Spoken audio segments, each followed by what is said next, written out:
I hope you're okay. It's Katie here. I hope you're all well and looking after yourself. As we've got no face-to-face lessons, you're gonna have to watch a video of me instead. Sorry about that.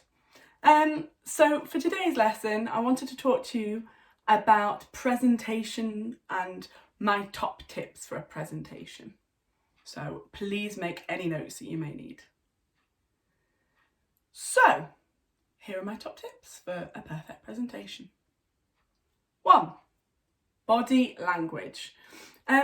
So when giving a presentation, it's really important to attract the audience's attention, to make them listen to what you have to say.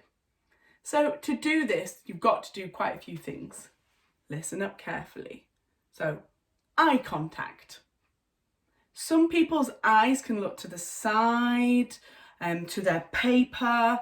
You need to look directly at your audience, like I'm trying to do now, but it's quite difficult, and make sure they have their eyes on you. What you have to say is important.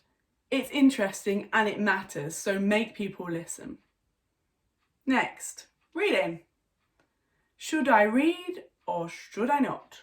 No! Don't read. Please do not read everything. Obviously, you can have a few notes here and there to help you, to prompt, but please don't be reading like this.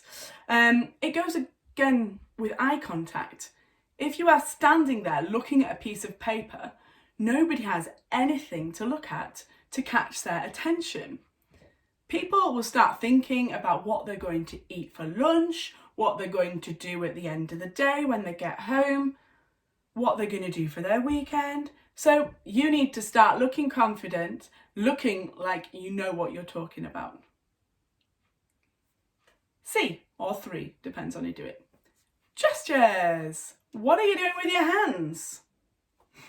Are you fidgeting? Are you looking nervous? Touching your face, your hair? Scratching your bottom? I don't know. Picking your nose? Could be. Stop fidgeting. Stand still and make the audience listen and watch your face and not get distracted. You can obviously use hand gestures, but make sure they don't take away the interest from what you're saying. It's really important. And make them look natural. Okay? Next is posture. So, are you slumped over? No. Are you hunched? How are you standing? Have your arms crossed, your head down? Be careful not to cross your arms particularly, because that creates a barrier between you and the audience. That's what you definitely don't want to happen. So stand up tall. Your legs should be shoulder width apart. You can't see my feet right now, but they are shoulder width apart. And stand strong, looking confident and businesslike. Next, movement. What are you doing with your feet? Are you shuffling, jiggling from side to side, dancing, swinging about, tapping your foot? Got a shaky leg? You're not Elvis Presley, and even he stood strong. So stand still, looking focused and confident. If you need to move to show something, of course you can move, but every single movement should be done with purpose, not just jiggling about, dancing around. It's all to do with making people listen to you again. It's really important. Okay. Next, facial expressions. This is a difficult one. It's really hard to hide your facial expression sometimes. I know for me, for sure. But the key here is to look professional. So you have to hide any extreme emotions, let's say, and stress and nerves. Open your eyes, but don't look like a rabbit caught in the headlights. Don't go like this, because that looks like you're scared. Look serious, professional, but not stern and unapproachable too. Look kind, but not a bit pathetic. It's hard to get this right, but it's all about keeping calm on the surface and letting the real you shine through. Next, voice. So, your voice needs to be clear and strong. Please do not speak in a monotonous tone, because that is really boring and nobody listens. It's so boring. Everyone stops listening after the first sentence. Then you need to judge the size of the room and aim to project to the back of the room, or the back line, the back row of people if it's a bigger room. I did say, listen carefully, I said the back of the room, not the back of the building. We don't want you shouting like this. It's not really good. Make sure you project from your chest and your stomach. Make sure you speak with your normal voice, actually, not pushing through here, because then you'll lose your voice by the end of your presentation. So it's not professional. Theresa May once did this, and I think Emmanuel Macron did too. Anyway, be careful. Next, finally, clothes. To give a professional presentation, you should dress appropriately for the type of job you are in. I would usually say for men, a suit with a tie, and for the ladies, a suit or a smart business-like outfit.